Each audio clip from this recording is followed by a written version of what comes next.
So there was one day that some of the guys were going to go help pack up an apartment for a couple that was part of the church in Oslo. And so the rest of us decided we were going to go out, hit the streets, see who we could reach, who we could talk to.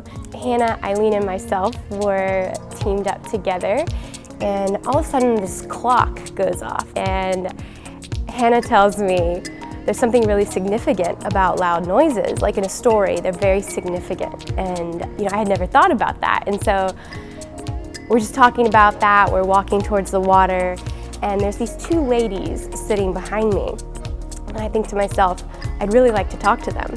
And so I was sitting there thinking about how would I approach that, how should I kind of make that jump into that conversation. And then all of a sudden this boat starts coming towards us, and it is the loudest horn I think I've ever heard. We all kind of jump, and then all of a sudden it scares you so much that we start laughing. And so I turn my head, we make eye contact, and we start laughing together. And so we start talking.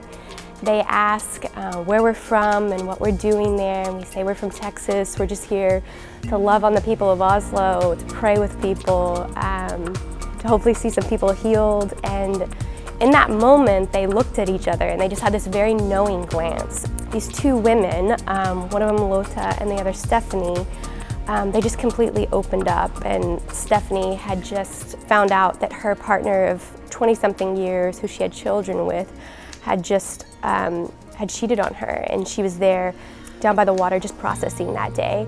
And she let us know that right before we came up to her, she had literally just prayed to, I guess, the universe for a sign, for something.